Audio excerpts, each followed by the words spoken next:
네, 에베소서 강의 43번째 시간으로 그리스도를 경외하는 부모와 자녀라는 제목으로 하나님 말씀 함께 나누도록 하겠습니다. 성경은 이제 부부의 관계에서 확장하여서 부모와 자녀의 관계에 초점을 맞춥니다. 지난 시간에 말씀드린 것처럼 모든 관계의 중심은 부부 관계입니다. 성경이 그렇게 정하고 있습니다. 부부가 그리스도를 경외함으로 서로 복종하는 모습으로 살아가게 되면 그 하나님의 축복은 가정 가운데 임할 수밖에 없습니다. 그리고 그 부부가 누리는 그 축복들이 자녀에게로 고스란히 흘러 내려가죠. 그런 은혜가 있습니다. 자녀 입장에서 가장 큰 축복이 무엇일까를 한번 생각해 보았습니다. 저도 자녀로서 또는 부모로서 서 있는데, 자녀로서 내가 받은 가장 큰 축복이 무엇일까? 부모님이 받은 가장 큰 축복이 무엇일까를 생각해 보았습니다. 또는 부모 입장에서 내가 자녀들에게 줄 수 있는 가장 큰 축복된 선물이 무엇일까를 또 생각해 보았습니다. 여러분들 어떠십니까? 한번 생각해 보시기 바랍니다. 우리 중에는 20대, 30대 초반의 청년들도 있고 또 청년 부부들도 있습니다. 또 40, 50대에 사춘기 자녀들을 둔 부모님들도 계시고, 또 이제 자녀들을 출가시킨 부모님들, 또 출가를 준비하는 부모님들도 계시죠. 또 60대, 70대에 자녀들을 이제 다 출가시키고 또 손주들을 돌보는 그런 분들도 계십니다. 우리가 한번 생각해 볼 때 내가 받은, 부모로부터 받은 가장 큰 축복된 선물이 무엇일까? 또 내가 자녀에게 줄 수 있는 가장 큰 축복된 선물은 또 무엇일까? 한번 생각해 보시기 바랍니다. 저는 그것은 부모가 그리스도를 경외하며 서로 사랑하는 것이라고 믿습니다. 남편과 아내가 그리스도를 경외할 뿐만 아니라 서로 사랑할 때 그 모든 은혜와 축복들을 바로 자녀들이 받게 되거든요. 그것처럼 기쁜 것이 없죠. 우리가 큰 돈을 물려주지 못해도 그리스도를 경외하는 모습 속에서 자녀들은 하나님의 축복을 누립니다. 또 제가 신실한 하나님의 자녀들을 이렇게 보니까 그들이 부모님을 향하여서 간절히 바라고 소망하며 기대하는 것이 있습니다.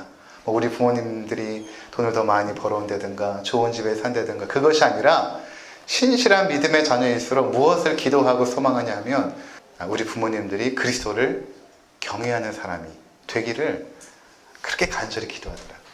우리 부모님들, 우리 어머니 아버지 그리스도를 경외하는 그런 엄마 아빠가 되게 해주세요. 그런 어머니 아버지가 되게 해주세요. 그렇게 기도하더라고요. 자, 오늘 본문의 내용은 부모와 자녀에게 주시는 말씀입니다. 먼저 자녀들에게 이렇게 교훈하죠. 주 안에서 부모에게 순종하라, 이렇게 말씀하십니다. 하나님께서 가정해 주신 질서는 자녀가 부모에게 순종하는 것입니다. 이것은 너무 마땅한 것이죠. 그래서 성경은 이것이 옳으니라 이렇게 말합니다. 여기서 성경이 옳으니라 라고 쓴 이 단어를 보니까 이 디카이오스라는 단어를 썼는데, 이것은 의롭다라는 단어입니다. 이 단어가 성경에서 쓰일 때를 보면 보통 어떤 의미냐면 법정적인 의미가 있습니다. 그러니까 이것이 하나님께서 세우신 질서의 법이라는 것입니다. 자녀가 부모에게 순종하는 것은 하나님이 세우신 법입니다. 질서입니다.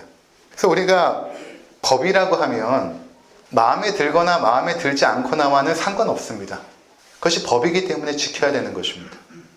법은 나의 감정 상태와는 상관없습니다. 반드시 지켜야 되는 것입니다. 부모에게 순종하는 것은 부모가 어떤 분인가와는 상관이 없습니다. 부모님이 존경할 만한 분이든 그렇지 않든 자녀들은 부모에게 순종해야 됩니다. 부모님이 내 마음에 들던 그렇지 않던 순종해야 됩니다. 이것이 옳기 때문에 그런 것입니다. 이것이 디카이오스, 법이다, 의로운 것이다, 그렇게 말하고 있는 것입니다. 부모의 의견이 내 생각과는 다를지라도 순종해야 되는 것입니다.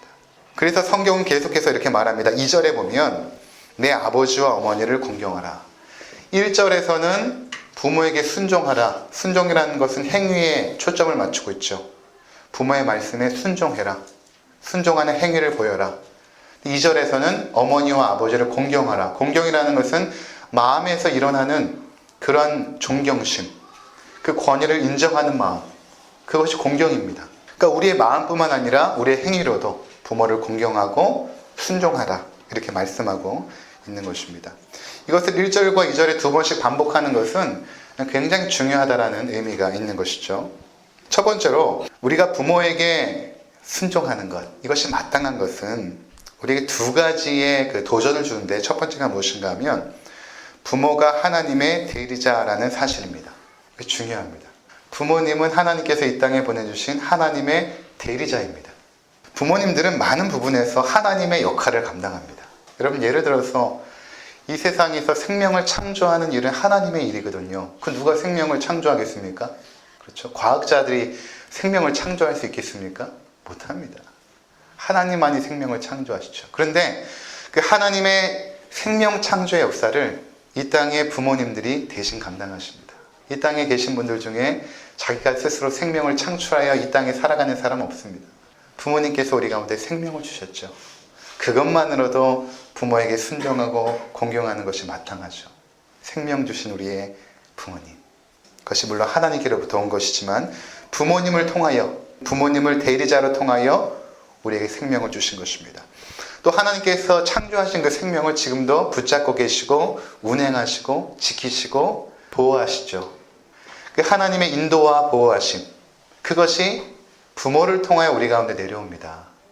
여러분, 하나님께서 여러분들을 그동안 어떻게 보호하시고 인도하시겠습니까? 우리가 여기까지 오는 동안 우리가 독립하여 생활을 하기 전까지는 부모의 보호와 돌보심이 있었습니다. 하나님으로부터 오는 그 손길이 부모를 통해 우리 가운데 전해진 것입니다. 그래서 구약 성경에 보면 부모를 치거나 저주하는 자는 반드시 죽이라고 말합니다.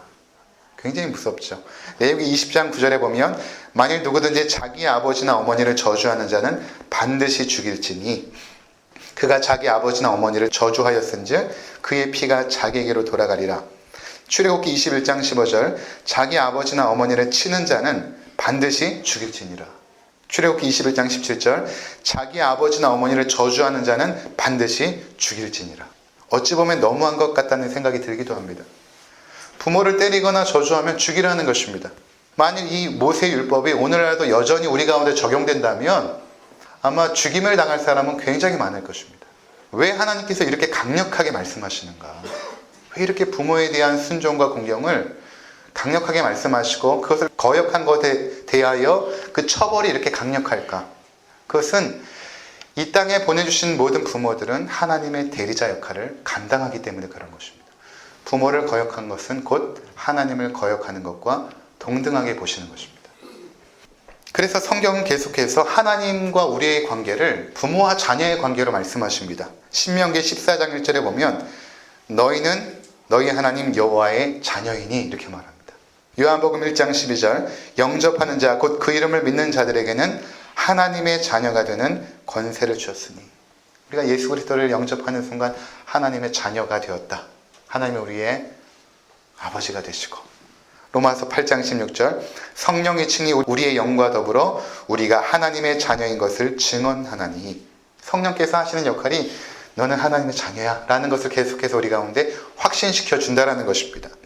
빌립보서 2장 15절 이는 너희가 흠이 없고 순전하여 어그러지고 거스리는 세대 가운데서 하나님의 흠없는 자녀로 세상 가운데서 그들 가운데 빛들로 나타내며 이 어그러지고 거스러지는 이 세상 흑암에 있는 세상 가운데 구원받은 백성들은 하나님의 자녀로서 빛 가운데 살아간다. 요한일서 3장 2절 사랑하는 자들아 우리가 지금은 하나님의 자녀라 이렇게 말씀하십니다. 우리가 하나님의 그 자녀, 하나님과 우리와의 그 자녀됨과 아버지의 관계를 이 땅 가운데 어디에 심어 놓았는가 라고 볼 때는 바로 부모와 우리의 관계 속에 그 신비를 심겨 놓으신 것입니다. 그러니까 우리가 부모님께 순종하고 또 부모님은 부모 노릇을 하면서 무엇을 알아가냐면 하나님을 알아갑니다. 여러분들이 부모 노릇하면서 하나님을 알아갑니다. 자녀들이 부모에게 공경하면서 하나님을 알아갑니다. 하나님을 경외하는 법을 배워갑니다. 그래서 성경에서 부모를 공경하지 않는 자가 하나님을 경외하는 그것은 거짓이다 이렇게 말합니다. 어떻게 눈에 보이지 않는 하나님을 경외한다라고 말할 수 있는가? 눈에 보이는 부모를 공경하지 않으면서 그렇게 성경은 강력하게 말씀하십니다. 예수님께서도 기도를 가르쳐 주시면서 하나님을 우리의 아버지라고 부르게 하셨죠. 우리가 우리 육신의 아버지와의 관계가 하나님을 이해하고 하나님을 알아감에 있어서 굉장히 큰 영향을 줍니다. 하나님 우리 아버지가 되시고 우리가 그분의 자녀이죠. 무엇 때문에 자신을 아버지라고 부르게 하시고 우리를 자녀라고 부르는 걸까요? 그것은 하나님을 초월주시고 우리는 피조물이죠. 우리는 창조주 하나님을 알 수 있는 길이 없습니다. 피조물이기 때문에. 하나님이 자신을 알려주셔야만 알 수 있는데 하나님과 우리의 존재 방식은 전혀 틀리고 하나님은 초월주이기 때문에 우리가 하나님을 알 수 있는 길은 전혀 없습니다. 우리가 스스로 하나님을 알려고 하는 모든 시도들은 사실은 헛된 시도들입니다. 그냥 자신이 만든 하나님을 이해할 뿐입니다. 하나님은 이런 분이셔라고 말하는 것은 내가 생각하는 하나님이지 진짜 하나님은 아닙니다. 근데 그 초월하신 하나님께서 자신을 우리 가운데 알려주실 때에 우리는 결국에는 체험하고 경험한 것만 알 수 있거든요. 우리가 체험하고 경험하고 생각할 수 있는 것 이상으로는 어떤 것도 우리는 생각할 수가 없습니다. 추측할 수도 없고. 예를 들어서 여러분이 삼위일체 하나님이 있을 때 그것이 이해가 되십니까? 이해가 안 되죠. 우리는 이 세상에 삼위일체라는 존재를 경험해보지 않아서 삼위일체 하나님을 이해할 수가 없는 것이죠. 그냥 그것을 받아들이고 경외할 뿐입니다. 마찬가지로 그 초월주 하나님을 우리가 이해할 수 없기 때문에 이 땅 가운데 살아가는 그의 백성들에게 하나님을 알게 하려고 심어놓으신 그 관계가 무엇인가 하면 부모와 자녀의 관계입니다. 우리가 부모님을 아버지, 어머니, 그리고 하나님께서 우리를 자녀라고 부르며 그 관계성 속에서 하나님을 알아가는 것들을 우리가 체험하게 되는 것입니다. 그래서 하나님께서 우리를 하나님 각하, 또는 하나님 폐하 이렇게 부르게 하지 않습니다. 하나님 아버지 이렇게 부르게 하신 것입니다. 이 땅에서 부모님으로부터 받는 그 사랑과 돌봄 속에서 하나님을 알아가기 때문에 그렇게 하신 것이죠. 그래서 부모는 비록 죄로 인해 타락했을지라도 그 속에 자식을 향한 사랑의 마음이 있습니다. 예수님께서도 마태복음 7장에 기도에 대한 교훈 중에 이런 말씀을 하시죠. 너희가 이 땅의 악한 아버지도 자식에게 좋은 것 주고 싶어 하지 않느냐 이렇게 말씀하십니다. 하물며 하늘에 계신 너희 아버지께서 구하는 자에게 좋은 것을 주실 것이다 이렇게 말씀하시죠.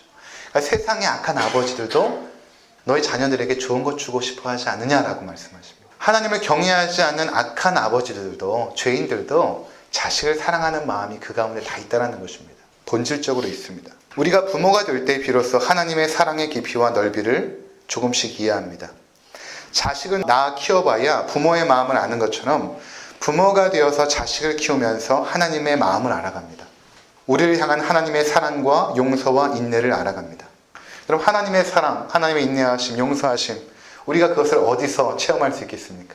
부모 노릇하면서 알아가는 것입니다. 성경에 있는 그 문자를 우리가 묵상하면서 어느 정도 그것이 우리 가운데 은혜가 될지 모르지만 이것을 절절하게 체험할 때는 언제냐면 자녀를 키우면서 하나님의 마음을 알아갑니다. 실제적으로 알아갑니다. 하나님의 희생적 사랑은 어디서 우리가 알아갑니까? 자녀를 위하여 희생하면서 하나님의 희생적 사랑을 알아가죠. 다른 곳에서 알기는 어렵습니다. 자기를 다 내어주신 그 희생적 사랑, 자기의 독생자까지도 아낌없이 내어주신 그 아버지의 사랑, 그것을 부모 노릇하면서 알아가는 것입니다. 우리는 자녀를 위해서 자신을 희생하고 내어주면서 우리를 위하여 아낌없이 자신의 것을 희생하고 내어주신 하나님의 인격과 성품을 알아갑니다. 내가 내 자식을 이만큼 아끼고 사랑하는데 하나님은 우리를 자녀라고 부르실 때 얼마만큼 나를 사랑하시는가. 전에 자신의 아들을 질병으로 떠나보낸 그 부모께서 간증하는 것을 들어본 적이 있습니다. 그러니까 자기의 자녀를 청년기에 암으로 보냈으니까 그 부모의 마음이 얼마만큼 아프겠습니까? 우리가 다 헤아릴 수 없죠. 근데 그분이 어떻게 그 슬픔을 극복했냐면 내 마음도 이렇게 아픈데 나를 위해서 하나님께서 그리스도를 십자가에 내어주실 때 그 하나님 마음이 얼마나 아프셨을까. 내 아들은 질병으로 죽었지만 하나님은 그의 아들을 십자가에 내어주신 것입니다. 하나님께서 그를 십자가로 내몬 것입니다. 그러니까 예수 그리스도께서 십자가를 지시기 전에 그렇게 기도하지 않습니까? 이 잔을 내게서 옮기시옵소서. 한 번도 그 하나님의 아버지의 사랑에서 끊어져 본 적이 없는 그리스도, 그 하나님의 진노와 징계를 받는 그 자리 가운데 서고 싶지 않았던 것입니다. 어떤 목사님이 그런 말씀하세요. 하나님 마음에는 잊혀지지 않는 상처가 있다. 그것은 바로 그리스도를 독생자를 십자가에 내어준 것이다. 그런 말씀 하시더라고요. 그것을 묵상하면서 그 슬픔을 이겨낸 것입니다. 그러니까 우리가 자녀를 양육할 때에 그 하나님의 절절한 사랑을 체험하게 되는 것입니다. 때론 자녀들이 부모의 속을 썩일 때도 내 속이 이렇게 아플 때 하나님은 나를 보시며 얼마나 아프셨을까. 내 자식, 다른 사람 모두 손가락질하는 잘못을 저질러도 부모들은 품고 안아주죠. 다 포기하고 다 버려도 부모들은 포기하지 않죠. 그 속에서 하나님의 변하지 않는 그 사랑, 포기하지 않는 그 사랑, 그 어떤 것도 끊을 수 없는 그 사랑의 그 능력을 알아가는 것입니다. 그 자녀를 품고 기도하면서 인내를 배워가죠. 하나님의 인내를 그 속에서 체험하는 것입니다. 하나님께서 나를 얼마만큼 참으셨을까? 내 자녀 참아내기도 이렇게 힘든데 하나님은 나를 참아내시느라고 얼마나 힘드셨을까? 나 같은 죄인도 참고 인내해 주셨는데 하며 자식을 품는 것입니다. 예수님께서는 누가복음 15장에서 하나님의 인격과 성품을 패역한 아들을 인내하시며 기다리는 분으로 표현합니다. 우리가 잘 아는 탕자의 비유죠. 그렇게 패역한 아들이 어디 있습니까? 멀쩡히 살아있는 아버지를 죽었다라고 여기고 유산을 받아가지고 집 나가서 다 허랑방탕하게 탕진해버린 그 아들. 부모가 능력이 있고 힘이 있었기 때문에 당장이라도 군대를 파견하여 아들을 잡아올 수 있지만 아버지가 아들에게 져주죠. 져주는 것이 아버지의 마음이거든요. 항상 사랑이 많은 사람이 져줍니다. 창세기에 보면 야곱이 야복 나룻가에서 여호와의 사자와 씨름하는데 여러분 야곱이 이깁니까 집니까? 야곱이 이깁니다. 하나님이 져줍니다. 하나님이 져주세요. 항상 사랑이 많은 쪽에서 져주죠. 하나님께서 그동안 우리 가운데 얼마만큼 많이 져주셨습니까? 허락해 주는 것입니다. 근데 그 허락, 그 져주는 것이 방종이 아니라 그를 끝까지 인내하며 기다리는 아버지의 마음이 그 안에 숨겨져 있습니다. 탕자가 집 나갈 순간부터 아버지는 문 앞에서 기다립니다. 나중에 탕자가 자신의 죄악을 깨닫고 돌아올 때에 아버지가 상고가 먼데 거기서부터 아들이 점처럼 보이는 순간에 아들을 발견하고 뛰어나가서 그 아들의 목을 끌어안고 엉엉 울면서 내 아들아 너는 죽었다가 돌아왔노라. 우리가 기쁨의 잔치를 베푸자. 아들을 정죄하지 않죠. 아들을 나무라지 않습니다. 너 왜 내 돈은 다 가져가서 이렇게 탕진했느냐? 왜 이렇게 허랑방탕하게 내 인생을 낭비했느냐? 허비했느냐? 그렇게 아버지가 묻지 않습니다. 이게 아버지의 마음이에요. 그냥 그를 받아주고 잔치를 베풀어줍니다. 내가 최근에 창세기 강의하면서 깨달은 것 중에 하나가 이것입니다. 아담과 하와가 범죄한 순간에 또 가인이 동생 아벨을 쳐 죽인 순간에 하나님께서 찾아오십니다. 그리고 뭐라고 말씀하시냐면 내가 지금 어디 있느냐. 가인에게는 내 아우가 지금 어디 있느냐 이렇게 말씀하시거든요. 내가 왜 동생을 죽였느냐. 아담아 왜 내가 너에게 명한 그 선악과를 왜 먹고 타락했느냐. 이렇게 말씀하시기 전에 내가 지금 어디 있느냐. 그리고 내 동생 아벨이 과연 어디 있느냐 이렇게 질문하시죠. 제가 거기서 하나님 마음을 조금 알게 되었습니다. 하나님 입술에 왜 내가 동생을 죽였느냐 이렇게 말씀하지 않았어요. 하나님이 너무 가슴 아프신 것입니다. 자기의 자녀를 죽일 수밖에 없었던 죽였던 그 하나님의 자녀 가인의 패역함도 하나님은 감당하십니다. 가인도 하나님께서 저주하고 내쫓지 않습니다. 물론 내쫓았지만 그를 죽이려고 하는 사람들로부터 가인을 보호하십니다. 하나님은. 하나님의 마음이에요. 패역하여 떠나갔던 탕자를 끝까지 기다리시는 아버지의 마음. 그 인내와 사랑과 그 자비의 마음을 이 땅 가운데 누구에게 심어 놓았냐 하면 부모의 마음 가운데 하나님께서 심어 놓으신 것입니다.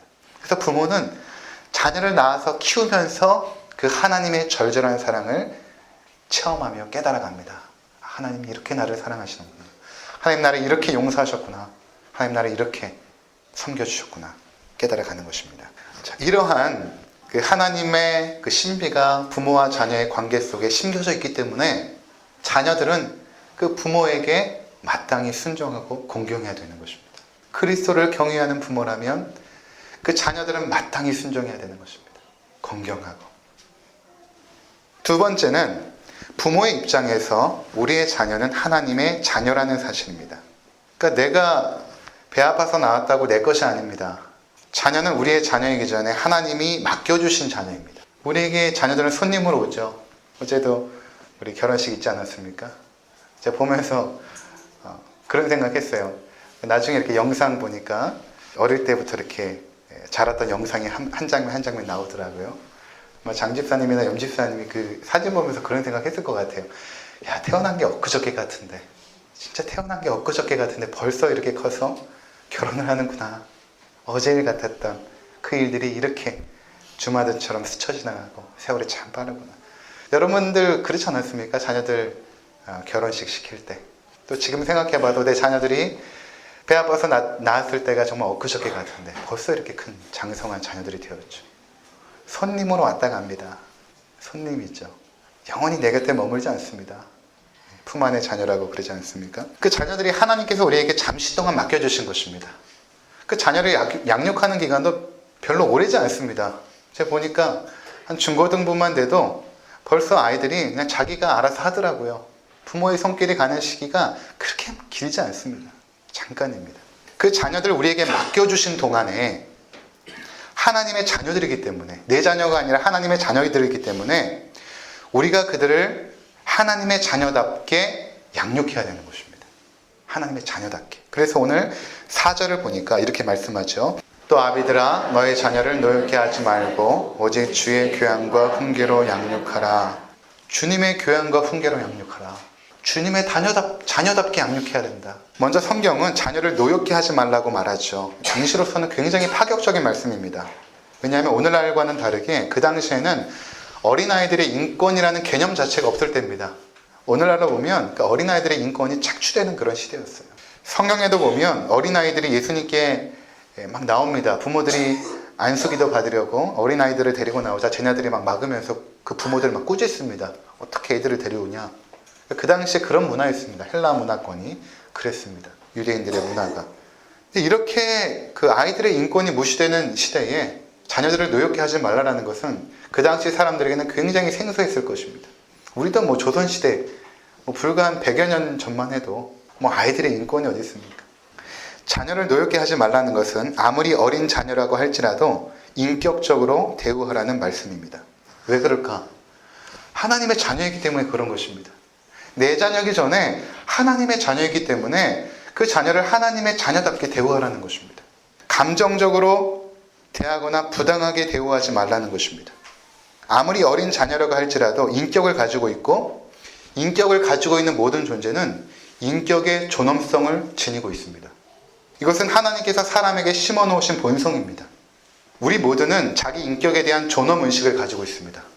여러분 다 있습니다. 존엄의식. 내 인격에 대한 존엄의식. 이게 하나님의 형상으로 지음받았기 때문에 그렇거든요. 이것이 성인에게만 있는 것이 아닙니다.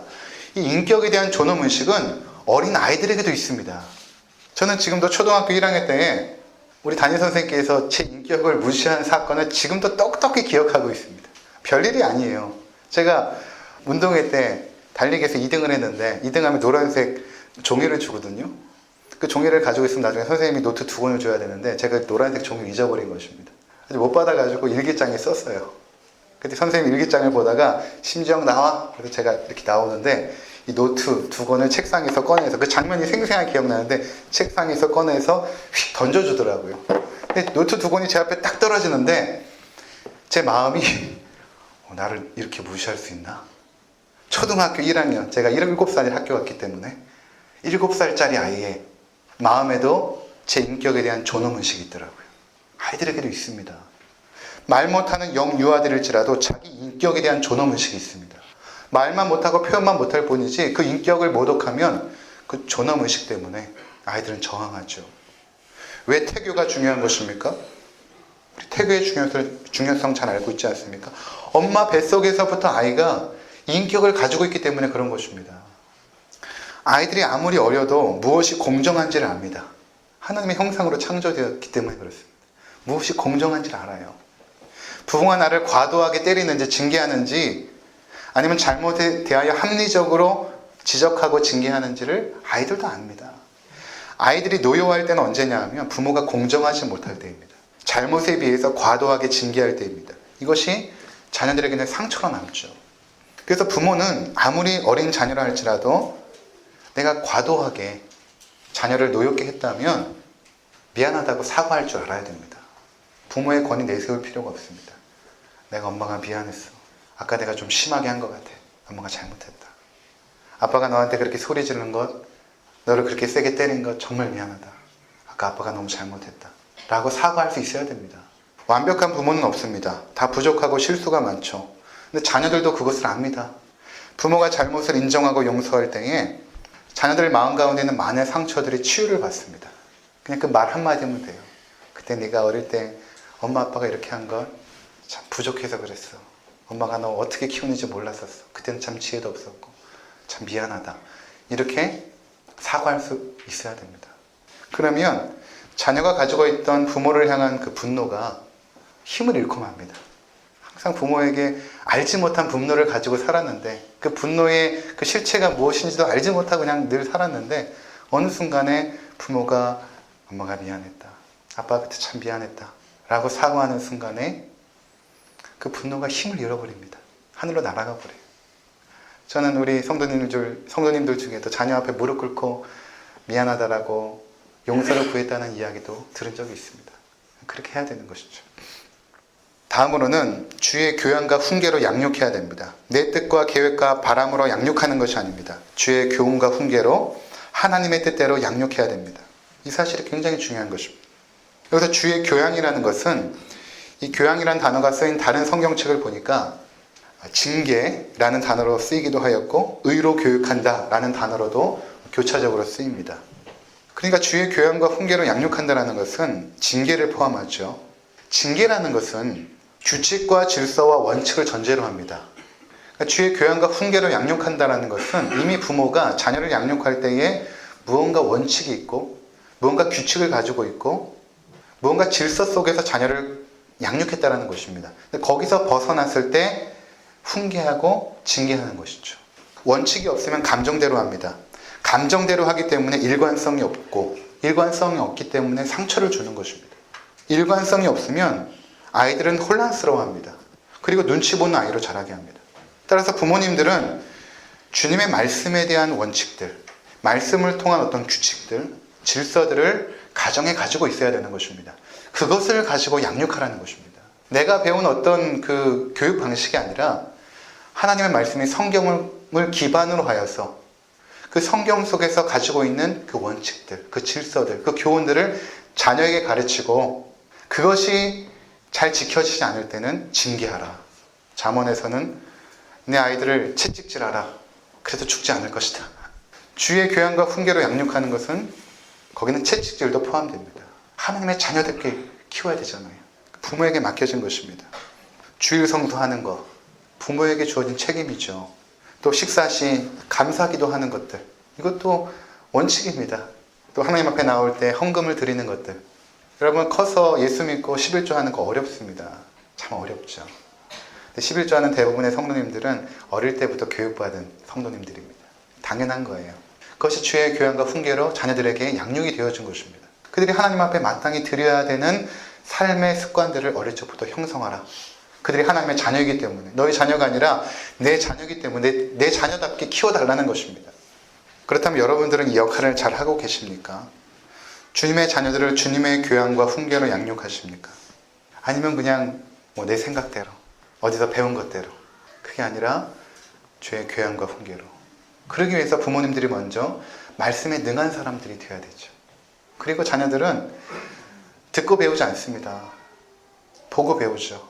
그리고 부모가 삶으로 가르친 것만 자식들의 삶에 남습니다. 기억됩니다. 뼛속까지 기억됩니다. 부모가 아무리 가르쳐도 배워지지 않는데 부모가 삶으로 보여준 것들은 자녀들에게 그대로 남겨져 있죠. 신앙교육의 1차적 책임은 부모에게 있습니다. 하나님께서 이 일을 우리에게 맡기신 것입니다. 간혹 부모님들 가운데 말씀교육은 교회에서 하는 것이지, 여러분 주일학교 교사 출신도 있고 주일학교 사역하시는 분들도 계시고 있지 않습니까? 여러분 주일학교 교육으로 정말 아이들이 신앙으로 자랄까요? 가능할까요?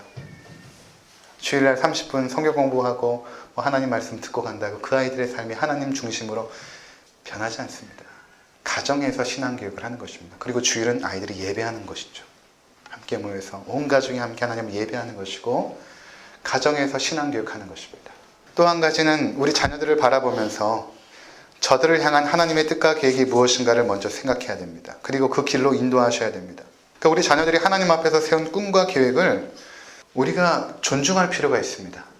그것이 비록 어리석게 보여도 그것은 부모님 생각일 뿐이지 그들이 주님의 자녀들이라면 하나님께서 그들에게 꿈을 주시고 키워가십니다. 우리가 생각하는 최선이 하나님의 최선과는 다르죠. 우리 수준에서의 최선으로 자녀들을 양육하려고 해서는 안 됩니다. 하나님의 지혜와 인도하심 속에서 자녀들의 길을 함께 걸어갈 때 우리가 끌고 가는 것이 아니라 함께 그들의 손을 붙잡고 주의 길이 어딜까 함께 기도하면서 이야 주의 길이 어딘지 한번 기도해보자. 엄마도 기도할게 하면서 물어물어 가야 되는 것입니다. 또 하나는 자녀의 교육에 있어서 아버지의 역할의 중요성입니다. 4절에 보니까 아비들아 라고 이렇게 지적해서 말씀하십니다. 아비들아.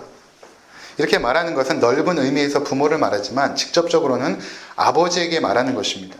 그러니까 자녀 교육의 책임에 있어서 아버지의 역할이 중요하다라고 강조하시는 것입니다.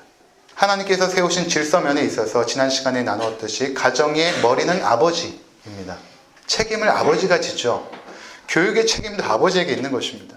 자녀들이 성적이 형편없고 또 예의도 없고 아버지 마음에 잘 안 들면 집에 돌아와서 어떻게 당신은 애들을 교육했길래 애들이 이 모양이야 이렇게 말할 수가 없는 것입니다. 책임이 아버지에게 있다는 것입니다. 한국 사회의 경우에 아버지들이 워낙 바쁘다 보니까 자녀 교육에 있어서 소홀한 것이 사실입니다. 그러나 성경은 말합니다. 자녀 교육에 있어서 그 책임은 아버지에게 있다. 그래서 제가 청소년 사역도 해봤지만 이상하게 자녀들이 아버지에게 상처를 받아요. 아버지와 있는 시간이 별로 없거든요. 아버지 아침에 나가가지고 저녁에 들어오잖아요. 같이 있는 시간이 얼마 안 됩니다. 근데 왜 이렇게 아버지에게 상처가 많을까? 엄마에게 상처받은 아이들보다는 아버지에게 받은 상처가 많아요. 그만큼 아버지가 그들에게 영웅이기 때문에 그런 것입니다. 그래서 여러분, 아내들이 남편이 부족하고 연약해도 자식들 앞에서 아버지 욕하면 안 됩니다. 흉보면 안 됩니다. 아이들에게 영웅을 빼앗아가는 것입니다. 아이들에게 영웅은 아버지거든요. 그 영웅을 빼앗으면 안 됩니다. 그래서 자녀들 잘 보십시오. 아버지 욕하면은 아버지 편듭니다.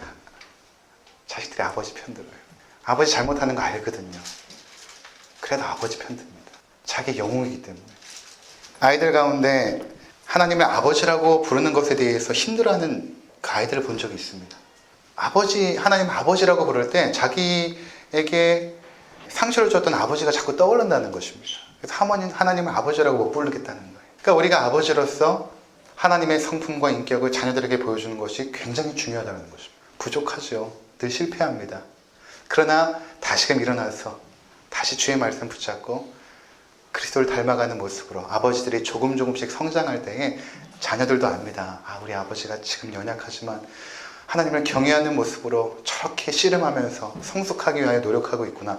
자녀들이 그것을 보고 배우는 것입니다. 완벽한 것을 배우는 것이 아니라 그렇게 주의 말씀 붙잡고 씨름하는 그 모습들을 자녀들도 보고 자라는 것이죠. 이럴 때 자녀는 부모님을 하나님을 섬기듯 순종하고 공경하며 부모는 자녀를 하나님의 자녀로 인정하고 주의 교양과 훈계로 양육할 때에 그 가정 가운데 하나님의 나라가 임합니다. 하나님 나라는 기쁨과 희락과 하나님의 의가 충만한 것이거든요. 그런 질서와 그런 원칙들, 그런 질서들이 가정 가운데 있게 되면 가정이 천국이 되어지죠. 그리고 가정에서 울려 퍼진 그 천국의 기쁨은 우리 이웃에게로 자연스럽게 흘러가는 것입니다. 성경은 항상 가정이 우선이다.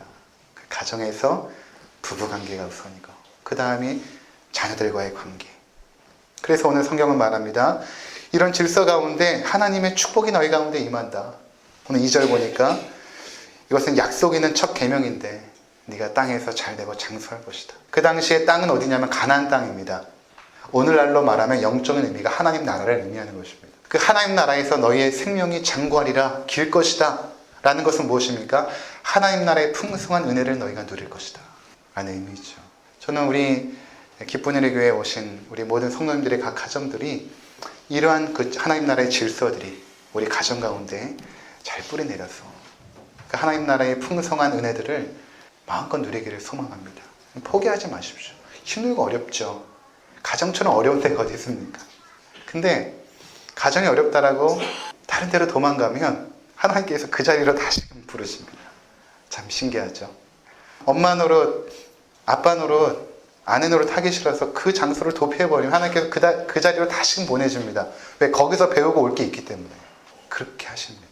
그래서 여러분들이 이 하나님의 이 훈련의 과정 속에서 더 성장하시고 성숙하셔서 우리의 가정을 하나님의 자녀답게 또 우리의 자녀들의 가정도 하나님의 자녀답게 그 가정답게 세워나가시는 우리 모두가 되시기를 주의 이름으로 축원을 드립니다. 기도하시겠습니다.